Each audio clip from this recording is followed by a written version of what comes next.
O primeiro ponto que eu queria chamar a atenção dos irmãos é que os irmãos entendessem que a Igreja Batista do Sétimo Dia não é uma igreja adventista com outro nome. Ela é uma igreja batista. A Igreja Adventista, então, tem doutrinas muito específicas no círculo dela, muito discutidas dentro da sua bolha, que não faz parte das discussões dentro de uma igreja batista. Assim como o sangue, a doação de sangue é muito restrito à discussão dos testemunhos de Jeová e não faz parte do restante das doutrinas das outras igrejas protestantes. Então, por exemplo, na igreja adventista se discute muito sobre as leis dietéticas, o bode Azazel, o decreto dominical, o sábado como selo de Deus, né?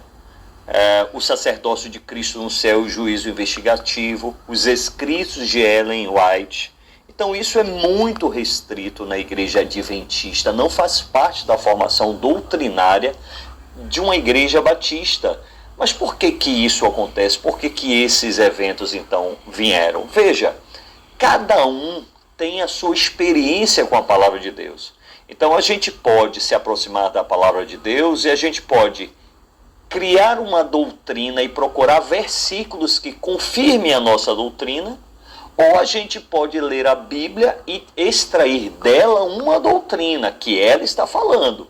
Então são duas formas de se criar uma doutrina. Eu posso aqui criar uma doutrina, procurar versículos espaçados e confirmar ali a minha doutrina. E quando eu ensinar para um leigo, ele vai dizer o seguinte, ele leu a Bíblia para mim, eu vi que estava na palavra de Deus esses versículos aí. Então, para o leigo vai soar como a doutrina é bíblica, ok? Então, é muito restrito para isso.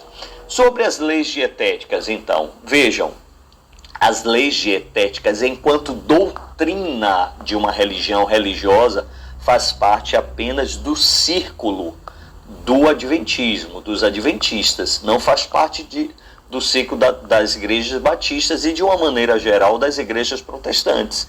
Então, as leis dietéticas, elas podem ser ensinadas não como doutrina, mas como um estilo de vida saudável apenas. Segue quem quiser. Por exemplo, eu não como carne de porco, mas não é por uma questão espiritual e doutrinária. É por uma questão mesmo de entender que para o corpo humano não é saudável, é o que eu entendo.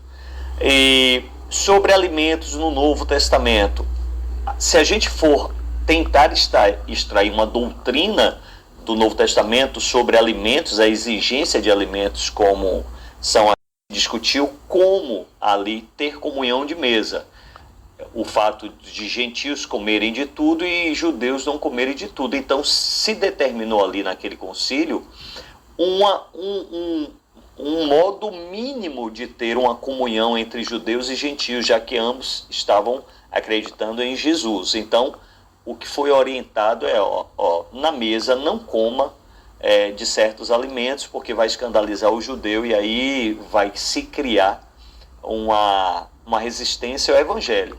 E isso que aconteceu em Atos está muito, mas muito em alinhamento doutrinário com 1 Coríntios capítulo 8, versículo 1 e 13, sobre as coisas sacrificadas a ídolos. Eu vou ler uma parte para alguém, ou eu vou ler uma parte, mas não vou ler tudo, mas diz assim: mas se alguém ama a Deus, esse é conhecido por ele, versículo 4.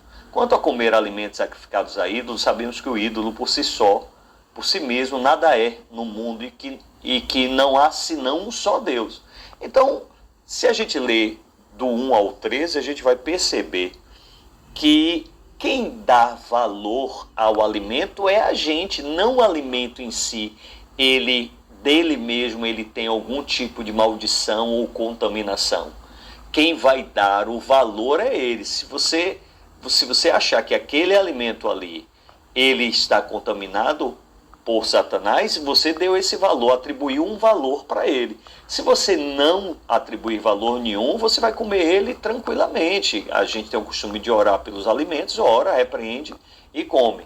Então fica muito claro em 1 Coríntios 8 que o problema não está nos alimentos. Agora, quando se pede a restrição ao alimento, se pede a restrição para não, em alinhamento com Atos, se pede restrição para não escandalizar os irmãos e não porque em si o alimento tem coisa alguma. E para finalizar, o próprio Jesus, em Marcos 7, versículos 18 a 20, diz assim: respondeu-lhes então Jesus: assim também vós estáis sem entender, não compreendeis que tudo o que de fora entra no homem não o pode contaminar, porque não lhe entra no coração, mas no ventre, e é lançado fora. Assim declarou puro todos os alimentos. E prosseguiu: o que sai do homem, isso é o que contamina o homem.